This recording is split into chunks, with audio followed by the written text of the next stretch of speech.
just like to ask the assembled company here, have any of you ever been on the scorecard at Lord's? No. No? No? I was on the scorecard. I was the scorer for the evening. But another happy memory, Harry, who's playing today, was a very good cricketer at his prep school, and as a result I had to play in the fathers match, and one of his friends decided it was an opportunity to try at his bodyline bowling, and I came off the pitch. I think the bruises were sort of all over my body, but I did equal top score for the fathers, which the cricket coach, who I hated and he hated me, actually had the grace to say that I'd played an extremely stylish innings. I then was allowed to exercise my extremely bad bowling, and I bowled their team captain with a complete donkey drop, and he went off the pitch in floods of tears. I never felt so guilty in all of my life. But I have wonderful memories of this ground because I do actually remember when it was in use. And in the 1950s, we used to have an annual match against the Wolves football team, because Roland Smith, who was the head gardener at Weston, was very involved with the Wolves football team, and they used to come and play cricket against the Weston Under Lizard and Limmel Cricket Club in those days. In those days you could actually have a cricket club for Weston Under Lizard and Limmel.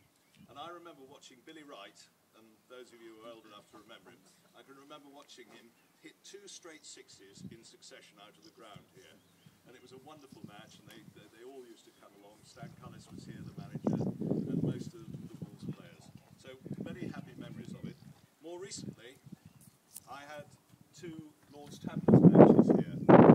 And the first one, we had Harry opening the bowling. And the batting. That first ball. And the batting. Yeah, you're right, first ball, weren't you? Yeah. I was going to allude to your excellent bowling. I was leaving the batting bit out. But now that you care to mention it. Anyway, they didn't bring one of their strongest teams along, and we had, what's his name, James Corbett and Harry opening the bowling.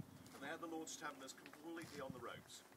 And I think they were about 20 for 5. And I had to take all our decent bowlers off. And we had to put our really scratch bowlers on. And because you're not allowed to defeat the Lord's Taverners. I mean, it's a sort of unwritten rule. They have to win. You know, which is a little unfair because it's supposed to be a game of cricket.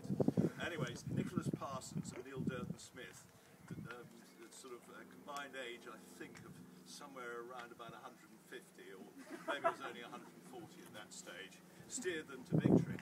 Anyway, we had another match about 2 or 3 years later, and they weren't taking any chances this time. They brought 6 ex-England international cricketers along to play in their team, including Chris Broad, Roland Butcher, Brian Close. I mean, an amazing team. And that was my last ever game of cricket, because I made a very, very foolish decision.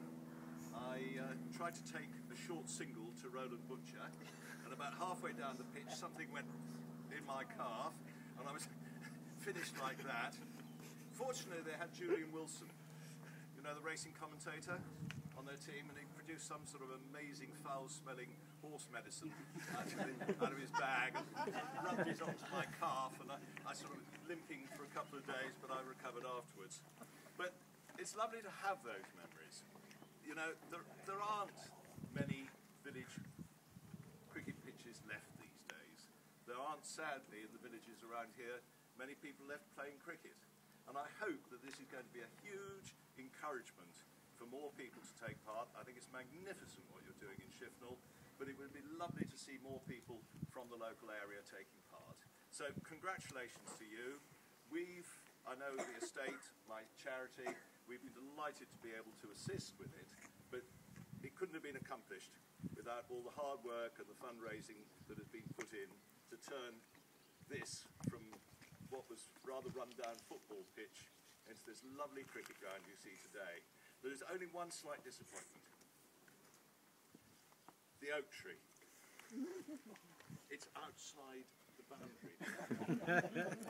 Because I can remember when that was inside the boundary, and if you hit it without the ball touching the ground, you scored a 6. and if the ball bounced before it hit it, you scored 4 runs. But that apart, everything else is absolutely... More funding would help to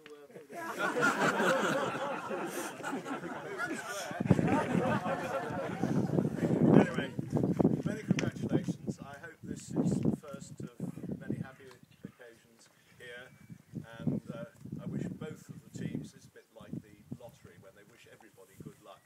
Well, there's only a few people. Today there's only going to be one winner, but I wish everybody good luck anyway. So I'd like to declare it open.